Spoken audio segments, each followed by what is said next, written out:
Jamie ran 3.5 miles on Monday. She ran half as far on Tuesday as she did on Monday.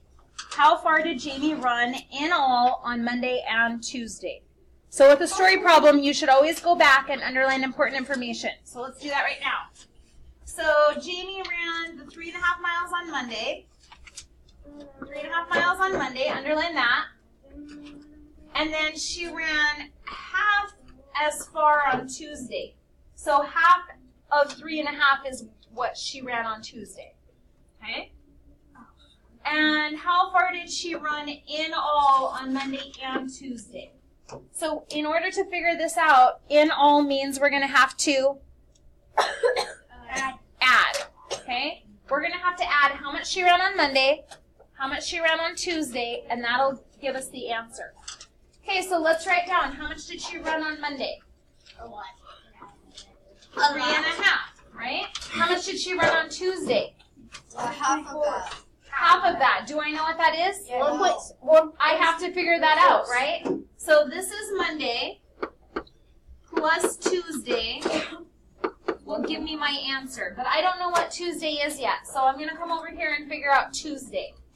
So Monday is 3.5. And they said she ran half as far. How do I find out half of something? Divided by 2. Divide it by 2. So I'm going to go 3.5 divided by 2. Do I know how to do that? Yes. I do. I'm going to have to turn 3.5 into what? Well, generally I'm going to turn it into an improper fraction, right?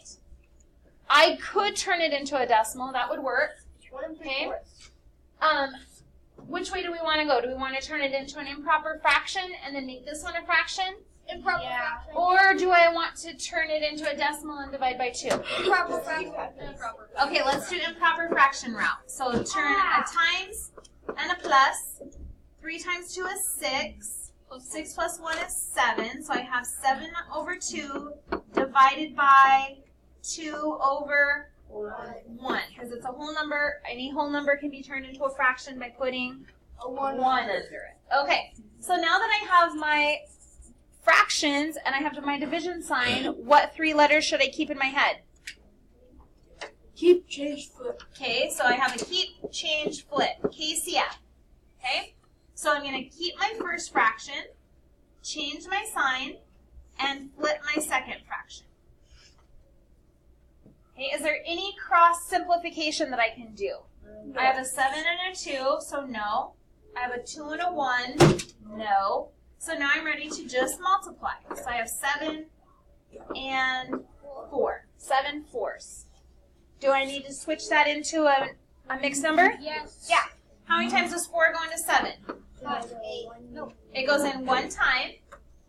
1 times 4 is 4. So that means I'm going to go 7 minus 4 to find my numerator. 3. Okay, so that's a 3. And bump over your 4.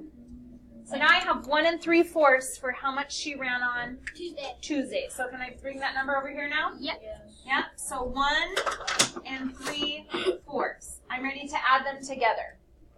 Now, if I would have switched this into a decimal, can you see an issue that it would have caused? I would have been bringing a decimal over to here. So then I would have had to change that one into a decimal. Because I can't, they've got to be the same. Okay, so it was a little bit more work that way. So maybe this is easier, depending on who you are and what you like to do. Okay, so now, before I add these, what do I have to do? You have to make it the same denominator. I have to make them the same denominator. What is the least common denominator for 2 and 4? 4. 4. So write your 4s there. This one already has a 4, so I can just rewrite it the same. 2 times 2 equals 4. So if I times by 2 on the bottom, I times by 2 on the top. So now I have 2/4 plus 3/4 equals 5/4. And I have 3 plus 1 is 4. Is this my final answer? No. No, because I have to switch this into a mixed number. How many times will 4 go into 5? 1. It'll go in 1 time. So I'm going to put my 1 here. Or I could add it over here to my wholes. Either one. Okay? And then my numerator is going to be what? So I have 1 times 4 is 4. So I say 5 minus 4 is 1. So that'll be my numerator. And I bump over my denominator. It'll stay the same. And now I have 1 and 1/4. But I'm adding that 1 over here to my whole number. So what's my final answer? 5 and 1/4. Label? Miles. And square. It's not squared because I'm not finding the area. No, I'm gonna exclude it. Oh, box your answer, yes. Box it. All right, a 5.5 quart pot is filled 2/3 of the way with water. How many more quarts of water can the pot hold? So let's go back and underline important information. I have a 5.5 quart pot, so let's underline that. It seems important. And so far, it's filled 2/3 of the way. How many more quarts can it hold? Okay, so if I have 5.5 right now, and it's 2/3 of the way, how many more quarts can it hold? Does anybody know what how many more would tell me to do? Subtract. Subtraction, you guys agree? I agree. So let's put 5.5 minus 2/3. One thing you need to make sure of is that your whole numbers are in one column, your fractions are lined up in the other column. You can't mix them. Now what am I going to do? Before I subtract, I need common denominators. What's the common denominator? 6. So if I times 3 here, I times 3 on the top, times 2 on the bottom, times 2 on the top. Now I have 3/6 minus 4/6. Can I do that? No. No. Yeah, I can't do that, so I'm going to have to go and borrow. Okay, so my 5 becomes a 4. What superhero fraction is flying over here? 6/6. So let's add 6/6 to it, which equals 9/6. 9/6 minus 4/6 is 5/6. Don't forget your whole numbers. There was nothing to subtract from 4, so I have 4 and 5/6. How many more quarts of water can the pot hold? Check your answer key. It's correct. Okay, so 4 and 5/6 is correct, so I'm going to add my label of quarts and box my final answer. On the answer key for mine, it says 1 and 5/4. 1 and 5/6. Yeah. It's correct. I got 1 and 5/6. Oh my goodness, we did it Okay, wrong. I know what you did wrong. Look. Okay, we'll be back. We've got to erase this. It takes a second. No, I know what you did. Okay, so for 28, I hope you erased already. One thing that we missed right here was the of, right? So when we see this word of, that tells us we have to times. Because 5.5, we want to find 2/3 of 5.5. Okay? So in order to find 2/3 of 5.5, we think multiplication. Okay? So we're going to change this into an improper. And it'll be 11 over 2 times 2/3. Okay, did you do some cross simplification? Yes. Divide both of those by 2. So now you should have 11/3. Okay? I'm going to switch this into a mixed number. So 3 goes into 11 how many times? 3 and 2/3, right?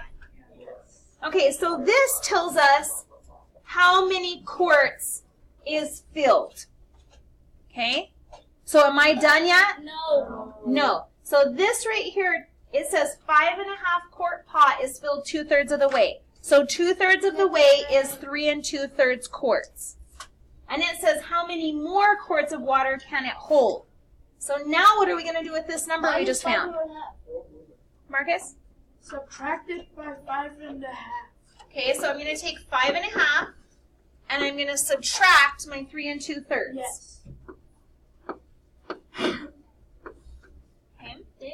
And now you should be in very familiar territory. So let's make our denominators the same. I'll let you do that while I'm doing mine, because that's very easy. Should be a pro at it at this point. Oh, I got the correct answer. That's nice. Okay, now you will notice that I'm ready to subtract, but I have 3 6 minus 4 6.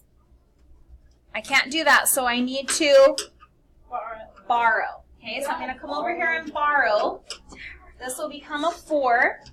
My superhero fraction that's coming over, my 1 is turning into a? 3. No? It's turning into a fraction. What fraction am I going to add to 3 6? 4 6. 6 6. Because it has to be 1 whole. So I'm going to add 6 6 to it. 3 plus 6 is 9 6. So this just turned into 9 6. Now I can go 9 6 minus 4 6. My denominator will stay the same. And I go 9 minus 4 is 5. So I have 5 6.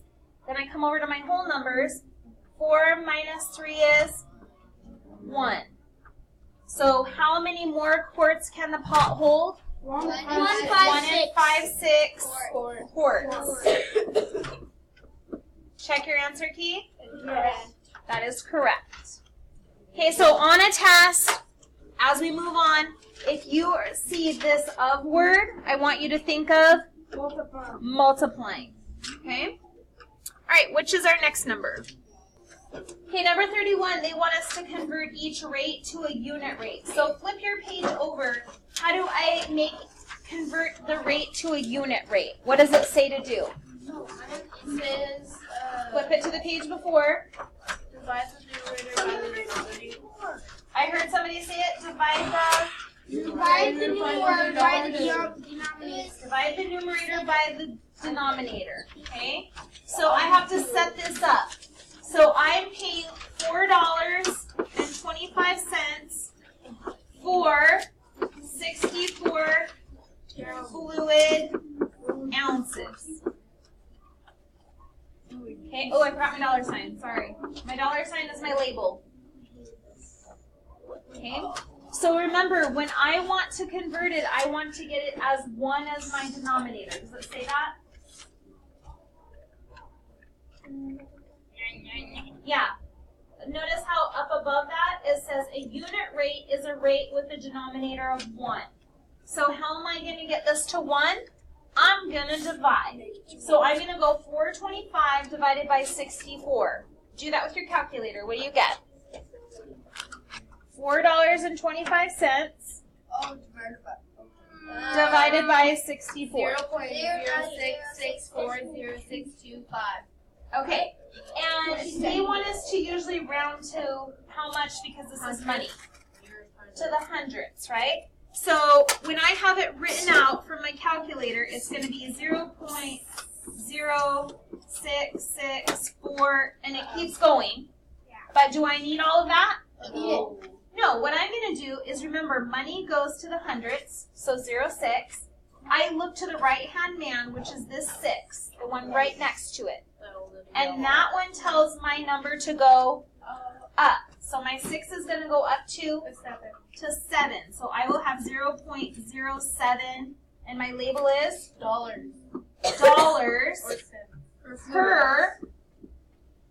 per fluid ounce. So we're saying that it costs $4.25 for 64 ounces, and for 1 ounce, it is 7 cents per 1 fluid ounce. That would be a good Check your deal. answer key. Okay. I use this one in my daily life like all the time. Like yesterday I was at the store and I was at Safeway, they had a deal on eggs. There was a deal for an 18-pack, there was a deal for a 12-pack. So I had to quickly decide how much was it for 1 egg if I bought the 12-pack. How much was it for 1 egg if I bought the 18-pack? Well, if I remember correctly, the 18-pack ended up being 15 cents an egg. The 12-pack ended up being 12 cents per egg. So you want the 12 pack. So I wanted the 12 pack because that was significant savings, but I couldn't